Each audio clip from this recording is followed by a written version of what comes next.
आज परशुराम सेना ने संतोष वर्मा जो आईएएस है, एक क्रांति अधिवेशन था, उसमें बयान दिया है कि रोटी बेटी का व्यवहार करना चाहिए और बेटी को लेके उन्होंने कुछ बयान दिया जिसमें ब्राह्मण समाज ने आपत्ति जताई है। क्या है पूरा मामला, थोड़ा बताओ और आप क्या कहना चाह रहे हैं? मामला ये है कि 23 नवंबर को मध्य प्रदेश की राजधानी भोपाल में अजाक्स का प्रांतीय अधिवेशन हुआ था, जिसमें नवनियुक्त प्रदेश अध्यक्ष आदरणीय श्री अपर सचिव संतोष वर्मा जी का जो वीडियो वायरल हुआ है, यह आरएसएस बीजेपी के लोग जो आतंकवादी नेता है, इनके द्वारा अनुसूचित जाति जनजाति के कर्मचारियों को टारगेट किया जा रहा है। जो एक आईएएस अधिकारी है, उनकी ऐसी कोई भावना नहीं है कि किसी भी समाज की कोई भावना आहत हो।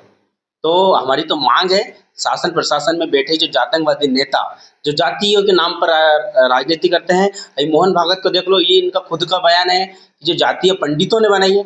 जब आप एक तरफ कहते कि हम हिंदू हिंदू भाई भाई, तो हिंदू हिंदू जो फिर अब दलित आदिवासियों से आप छुआछूत की भावना क्यों करते हैं?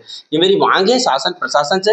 यदि आप उनको हिंदू घोषित करते हैं तो आपको फिर बेटी और रोटी में फिर तुमको क्या हर्ज है? यदि यदि आप हमको हिंदू मानते हैं तो फिर रोटी बेटी का व्यवहार भी होना चाहिए। लेकिन उनका ऐसा कोई बयान नहीं आया था। तोड़ मरोड़ कर उनका वीडियो पेश किया गया, उनको टारगेट किया। और मेरी मांग है मध्य प्रदेश सरकार यदि किसी संगठन के दबाव में आकर यदि उन अधिकारियों पर यदि कोई कार्रवाई करती है तो यह हमारा सरकार को खुला चैलेंज है। SC ST समुदाय मिलकर जल्दी से आपके समर्थन में हम भोपाल की ओर कूच करेंगे और पूरी जवाबदारी मध्य प्रदेश सरकार की रहेगी। क्या था पूरा मामला? सुना है कि उस अधिवेशन में आप भी स्टेज पर मौजूद थे, कितने समय का भाषण था उनका? और मैं खुद भी उस कार्यक्रम में मौजूद था वहीं पर। वो वीडियो जो है लगभग साहब का 27 मिनट तक वीडियो चला, लेकिन कुछ आतंकवादी नेताओं ने कुछ सेकंडों का किसी भी सॉफ्टवेयर के माध्यम से उसका वीडियो एडिटिंग करके साहब की छवि धूमिल करने का प्रयास किया गया। और क्योंकि जो सरकार में बैठे हैं हमारे IAS IPS अधिकारी, आज उनको पदोन्नति में आरक्षण नहीं मिल रहा है। आज हमारे समाज के IAS IPS अधिकारी जो मंत्रालय में बाबूगिरी का काम करना पड़ रहा है।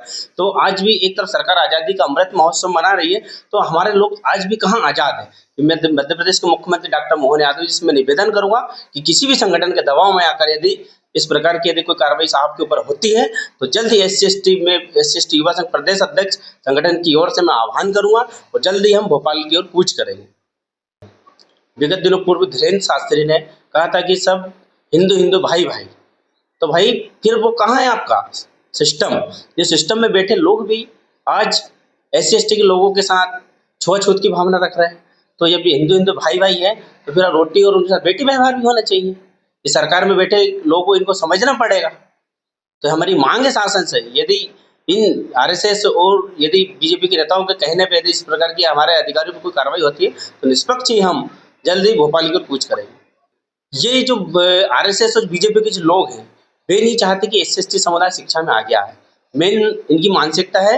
और आज जो साहब को टारगेट किया गया, इससे सरकार की और जो बीजेपी जो RSS में जो लोग बैठे, इनकी मानसिकता दर्शाती है कि अनुसूचित जाति जनजाति के कर्मचारियों को किस प्रकार से हटाया जाए। लेकिन इस प्रकार की यदि ऐसी कोई घटना आती है तो हम जरूर आंदोलन के लिए भोपाल की ओर कूच करेंगे।